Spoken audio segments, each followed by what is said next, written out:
Hello and welcome to today's edition of Mexico News Network's Breaking News Business. I'm your host, Elliot Bullman.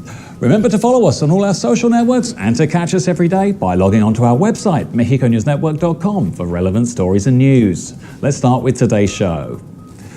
Mexico, the US and Canada concluded their first round of negotiations toward a new continental trade agreement earlier this week with a statement that suggested major issues needed to be sorted out in the talks ahead. A joint statement from the three countries couldn't actually agree what to call this process: a modernization, which implies simple changes and is the preferred term of Canada and Mexico, or renegotiation, the word most often used in the US. Their statement acknowledged that there's considerable work ahead. Veterans of trade negotiations say that this is the most ambitious schedule they've ever seen. The countries are aiming to wrap up a trade deal within a few months before the Mexican election heats up next spring, because otherwise talks could drag out another year past the US congressional elections and into 2019. The initial round was heavy on introductory sessions and schedule setting, but it also touched substantive issues that revealed possible irritants ahead. Among the 24+ topics discussed so far were auto parts rules, cutting-edge pharmaceuticals, and labor. The next round will be held in Mexico City from September the 1st to the 5th, and the countries will in the meantime consult domestic stakeholders and prepare to table more texts that will form the backbone of a new agreement. The third round will be held in Canada in late September. In other news, parts of Mexico City's historic center have been closed to traffic as film crews shoot scenes for a new Godzilla film in the Mexican capital. Mexico City Mayor Miguel Angel Mancera says the fact that the capital has been chosen as one of the film's locations is a great opportunity. Godzilla, King of the Monsters, will create around 2,000 jobs in Mexico and revenue for local businesses. The film will see the sci-fi monster battle ancient super species such as the giant moth Mothra and the three-headed dragon King Ghidorah in a sequel to the 2014 film Godzilla.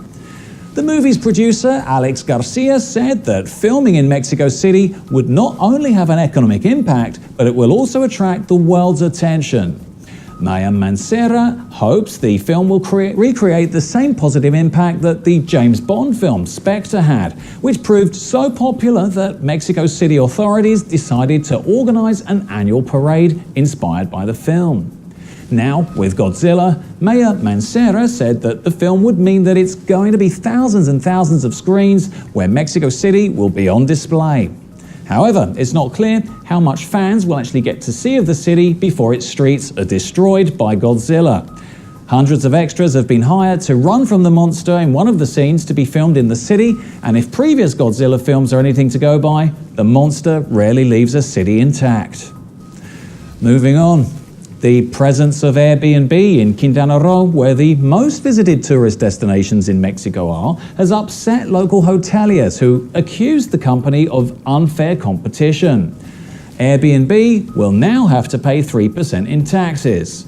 And this charge could be levied in October, starting October the 1st, 2017, the company said in a statement.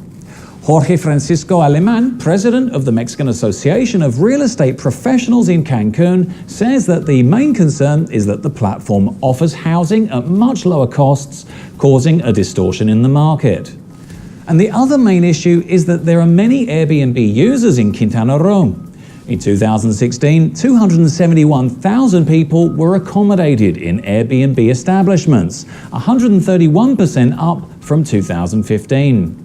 For the accommodations, the average annual income per host was 75,200 pesos. Through this agreement, the state of Quintana Roo recognizes the importance of shared hosting in the development of local tourism, and Airbnb reinforces its position of working with governments to find solutions that promote responsible shared hosting, the company reported. And finally, let's turn to the markets. The Mexican peso decreased 0.0277 or 0.16% to 17.65 from 17.68 in the previous trading session. IPC Mexico decreased 0.1% to 51,280 from 51,333 in the previous trading session. This was all for today. Thank you for staying with us. I'm your host, Elliot Bullman. Remember to follow us on Facebook, Twitter, and Google+, and log on to MexicoNewsNetwork.com for more information on Mexico and the world. Until next time.